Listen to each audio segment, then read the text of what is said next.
Welcome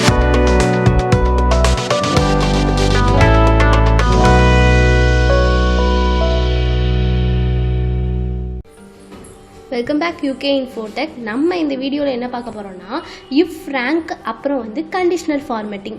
if rank அப்படின்னா நம்ம போன ப்ரீவியஸ் வீடியோவில் நம்ம என்ன பார்த்தோம்னா டோட்டல், ரிசல்ட்டு, ஆவரேஜு, அப்புறம் வந்து கிரேடு நம்ம பார்த்தோம், ரேங்க்கும் நம்ம பார்த்தோம். அதே சம்மந்தமாக இப்போ இஃப்பை வச்சு எப்படி ரேங்க் போடுறது தான் இந்த வீடியோவில் நம்ம பார்க்க போகிறோம். ஓகேங்களா? நான் ஒரு டேட்டா நான் எடுத்து வச்சுருக்கேன் பாருங்கள். அந்த டேட்டாவில் நான் வந்து ரிசல்ட் போட்டுட்டு கிரேடு போட்டு ரேங்க் மட்டும் நான் கொடுக்கணும். அப்போ அந்த ரேங்க் எப்படி கொடுக்குறது அப்படின்னா =2 அப்படின்னு கொடுத்ததுக்கப்புறம் ரேங்க்குன்னு டைப் பண்ணுங்கள்.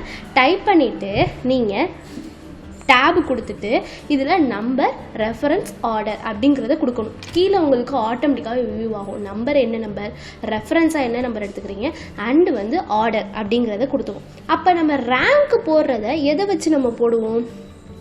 டோட்டலை வச்சு தான் நம்ம போடுவோம். ஏன்னா இவங்க 1 இவங்க 2 அப்படிங்கிறத டோட்டலை வச்சு போடுவோம். நான் டோட்டலை நம்பராக எடுத்துக்கிறேன்.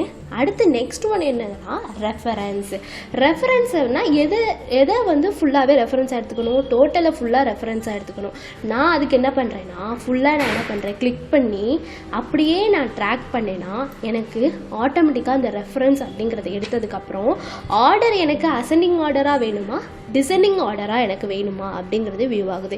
என்னையை பொறுத்த வரைக்கும் அது எனக்கு டிசெண்டிங் ஆர்டரில் தான் எனக்கு வேணும். அப்படிங்கிறதுக்காக நான் வந்து இப்போது 0 அப்படிங்கிறத கொடுத்துட்டு நான் இப்போ ப்ராக்கெட்டை க்ளோஸ் பண்ணிடுறேன். ஓகே, இது இம்பார்ட்டண்டான ஒரு விஷயம். ஒரு கிரேட் எப்படி கொடுக்குறது, ஒரு ரிசல்ட் எப்படி கொடுக்குறது அப்படிங்கிறத போன வீடியோவில் பார்த்தேன். இந்த வீடியோவில் ரேங்க் நம்ம எப்படி யூஸ் பண்ணுறது தான் இந்த வீடியோ.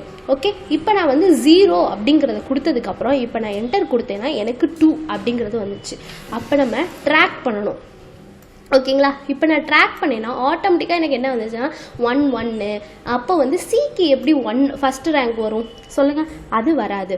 அப்போ வந்து 3 எப்படி வந்துச்சு, 5 எப்படி வந்துச்சு அப்படிங்கிறது ஒரு சம்திங்காக நம்மளுக்கு டிஃப்ரெண்ட்டாக இருக்கும். அதுக்கப்புறமா நம்ம என்ன பண்ணணும்னா இதை நான் வந்து என்ன பண்ணுறேன், டெலீட் பண்ணிடுறேன். ஓகேங்களா? இப்போ தான் நம்ம வந்து ஒரு கண்டிஷன் எப்படி இஃப் கண்டிஷன் யூஸ் பண்ணுறது அப்படிங்கிறது தான் நம்ம பார்க்க போகிறோம். ஓகேங்களா? இப்போ நம்ம என்ன பார்க்க போகிறோம்னா ரேங்க் இஃப் யூஸ் பண்ணி ரேங்க் எப்படி கொடுக்குறது தான் நம்ம பார்க்க போகிறோம். அது எப்படி நம்ம பார்க்குறது அப்படின்னா இதில் நம்ம என்ன பார்த்தோம் அப்படின்னா நம்மளுக்கு லாக் ஆகாமல் ரெஃபரன்ஸை 1 by 1 நம்மளுக்கு எடுத்துட்டு இருந்துச்சு. அப்போ ஃபெயிலுக்கும் நம்மளுக்கு என்ன ரேங்க் காமிச்சிச்சுன்னா 1ன்னு காமிச்சிச்சு. ஓகேங்களா? அது இல்லாமல் நம்ம எப்படி ரேங்க் அப்படிங்கிறத கொடுக்குறது அப்படின்னா இஃப் யூஸ் பண்ணி எப்படி ரேங்க் கொடுக்குறது, நோ கிரேடு எனக்கு வரணும், ரோ ரேங்க்குங்கிறது எனக்கு வரணும் அப்படிங்கிறதுக்காக நான் கொடுக்குறேன். இப்போ நீங்கள் இஃப் அப்படிங்கிறத யூஸ் பண்ணிக்கோங்க. இஃப் யூஸ் பண்ணிவிட்டு இப்போ நீங்கள் டேபு கொடுத்துருங்க. டேபு கொடுத்ததுக்கப்புறம் ரேங்க்குங்கிறது பாஸா ஃபெயிலா அப்படிங்கிறது மென்ஷன் ஆகணும்ல. இப்போ ஒரு கதை என்ன கதையாக நான் எப்படி சொல்கிறேன் அப்படின்னா இந்த ரிசல்ட் அப்படிங்கிறவர் நான் வந்து பாஸு ஃபெயிலுங்கிறத கொடுத்துட்டேன். நீங்கள் தான் அதிலேருந்து எடுத்துக்கணும்.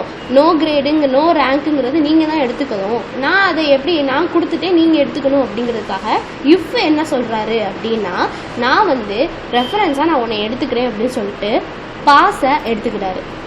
ஓகேங்களா? பாஸை எடுத்ததுக்கப்புறம் நெக்ஸ்ட்டு நம்ம என்ன பண்ணுறாங்க அப்படின்னா கமா கொடுத்துட்டாரு. கமா கொடுத்ததுக்கப்புறம் ஈக்குவல் டு கொடுத்துட்டாரு. ஈக்குவல் டு கொடுத்ததுக்கப்புறம் டபுள் கோட்ஸில் பாஸ் அப்படிங்கிறத மென்ஷன் பண்ணிட்டாரு. ஓகே, பாஸுங்கிறத மென்ஷன் பண்ணிட்டாரு. நெக்ஸ்ட்டு என்ன கொடுக்குறாரு அப்படின்னா அப்போ நான் பாஸுன்னு மட்டும் நான் கொடுத்துருக்கேன், பாஸுன்னு மட்டும் நான் எடுத்திருக்கேன், என்னை டோட்டலே நீங்கள் எடுத்துக்கணும் அப்படிங்கிறத சொல்கிறாரு. ஓகேங்களா? டோட்டலும் எனக்கு வேணும் அப்படிங்கிறத கேட்குறாரு. அப்போ அவர் என்ன பண்ணுறாங்க அப்படின்னா டோட்டலுங்கிற இஃப் வந்து டோட்டலுங்கிறதையும் நான் எடுத்துக்கிறேன் அப்படிங்கிறதுக்காக ரேங்க்குங்கிற ஃபங்க்ஷனை யூஸ் பண்ணி இப்போது டபுள் ப்ராக்கெட் ஓப்பன் பண்ணிக்கோங்க. நம்பரை ரெஃபரன்ஸாக அதை எடுத்துக்கோங்க. ஓகேங்களா? டோட்டலுங்கிறத நம்பரை எடுத்துக்கோங்க. அப்போ நான் ரெஃபரன்ஸாக நான் என்ன எடுத்துக்கிறதுனா ஹோலாக இது எல்லாத்தையும் தான் எடுத்துக்க முடியும். அப்போ கமா கொடுத்துட்டு ஹோலை எல்லாத்தையுமே நீங்கள் எடுத்துக்கோங்க. எடுத்ததுக்கப்புறம் என்ன ரேங்க் ஃபங்க்ஷன் நம்ம பார்த்தோம், அதில் லாக் பண்ணாமல் நம்ம பார்த்தோம். இதில் லாக் பண்ணி எப்படி கொடுக்குறதுன்னு பார்ப்போம். ஓகேங்களா?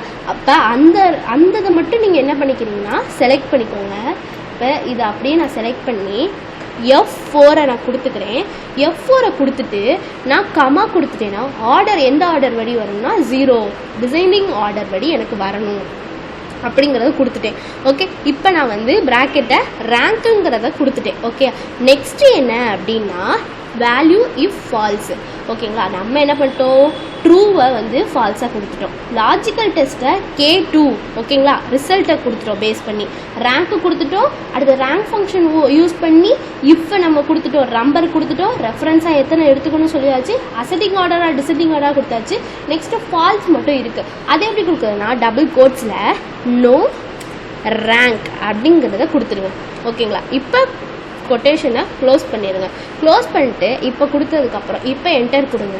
உங்களுக்கு 1/1 2 அப்படிங்கிற வந்துருச்சோம். அப்போ ஃபெயில் அப்படிங்கிறவங்க இருக்காங்கல்ல, அது எப்படி வருது பார்ப்போம். அப்போ ட்ராக் பண்ணுங்கள்.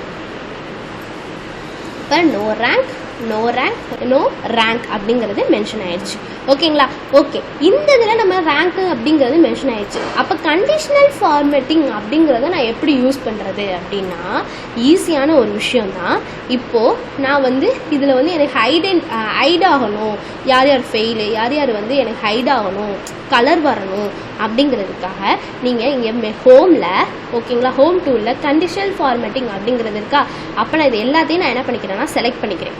ஓகே, சப்ஜெக்டை மட்டும் நான் செலக்ட் பண்ணி கண்டிஷனல் ஃபார்மேட்டிங் கொடுத்துட்டு இப்போ ஹை செல் ரூல்ஸ் அப்படிங்கிறதுல லெஸ் தென் அப்படிங்கிறத நான் கொடுத்துக்கிறேன்.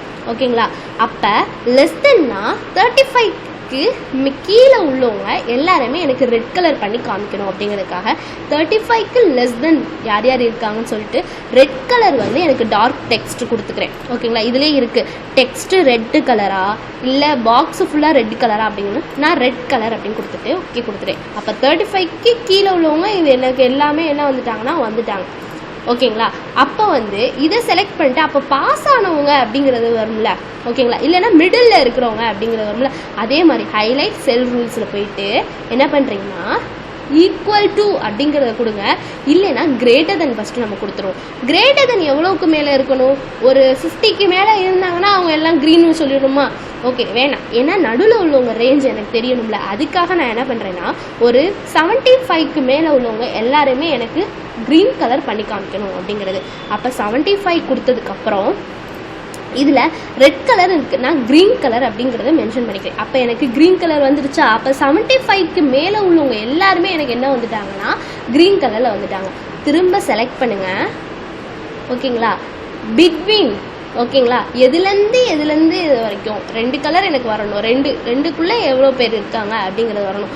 அப்போ நான் இதில் என்ன கொடுக்குறேன்னா 35, இதில் வந்து 75 அப்படிங்கிறது நடுவில் உள்ளவங்க எல்லாருமே எனக்கு வியூ ஆகணும் அப்படிங்கிறதுல நான் எல்லோ அப்படிங்கிறத கொடுத்துட்டேன். எனக்கு என்ன ஆயிடுச்சுன்னா நடுவில் உள்ளவங்க எல்லாருமே எனக்கு என்ன பண்ணிட்டாங்கன்னா வியூ ஆகிட்டாங்க. ஓகேங்களா, அப்போ இவங்க 45க்கு கீழே உள்ள 75க்கு கீழேயும் இல்லை, 35க்கு கீழேயும் இல்லை, அப்போ நடுவில் இருக்காங்க. ஓகேங்களா, இவங்க 35ல் ரேஞ்சில் இருக்காங்க. ஓகே, இப்போ வந்து நம்பர்ஸ் தான் பண்ண முடியும், டெக்ஸ்ட்டுக்கு பண்ண முடியாதா அப்படின்னு கேட்டால் டெக்ஸ்ட்டுக்கும் பண்ணலாம். அது எப்படி பண்ணுறது அப்படின்னா நீங்கள் அதே வேல்யூக்கு கொடுத்துக்கோங்க.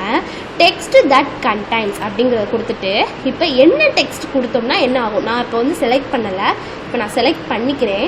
செலக்ட் பண்ணிவிட்டு கண்டிஷனல் ஃபார்மேட்டிங்கில் போயிட்டு ஓகே டெக்ஸ்ட் கண்டைன்ஸ் கொடுத்துட்டு பாஸுங்கிறவங்க எனக்கு என்னவா கலர் வேணும்னா க்ரீன் கலர் எனக்கு வேணும். சின்னமாக நம்ம வந்து எல்லோ வச்சுக்குவோம் டிஃப்ரெண்ட்டாக. இப்போ நான் எல்லோ கலர் கொடுத்துட்டேன். அப்போ எல்லாருமே எனக்கு எல்லோ கலர் வந்துட்டாங்க. அப்போ வந்து ஃபெயிலுங்கிறவங்க அவங்களுக்கு என்ன கலர் வேணும் அதையே செலக்ட் பண்ணிக்கோங்க. செலக்ட் பண்ணிக்கிட்டு கண்டிஷன் ஃபார்மேட்டில் போயிட்டு ஹைலைட்டிங் செல்லில் டெக்ஸ்ட்டு ஓகேங்களா டெக்ஸ்ட்டு கொடுத்துட்டு இதில் வந்து நான் ஃபெயில் அப்படிங்கிறத மென்ஷன் பண்ணிக்கிறேன். மென்ஷன் பண்ணிவிட்டு இதில் நான் எல்லோ அப்படிங்கிறத கொடுத்துட்டு தான் எல்லோ கொடுத்தோமா, இப்போ நான் ரெட்டே கொடுத்துட்டு எனக்கு ரெட்டாக மாறிடுச்சு.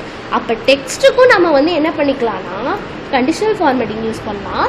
தென் நம்பர்ஸுக்கும் நம்ம என்ன பண்ணலாம்னா கண்டிஷனல் ஃபார்மேட்டிங் யூஸ் பண்ணலாம். ஓகேங்களா, இந்த வீடியோவில் நம்ம என்ன பார்த்தோம் அப்படின்னா ரேங்க் எப்படி யூஸ் பண்ணுறது, அது இஃப் கண்டிஷன் யூஸ் பண்ணி எப்படி நம்மளுக்கு நோ ரேங்க் அப்படிங்கிறது வருது அப்படி. ஓகேங்களா, அடுத்து வந்து ரெஃபரன்ஸாக எடுத்துக்கும் போது எனக்கு 1 by 1 சேஞ்ச் ஆகிறப்ப எனக்கு லாக் பண்ணி எப்படி எடுக்கிறது அப்படிங்கிறத பார்த்தோம்.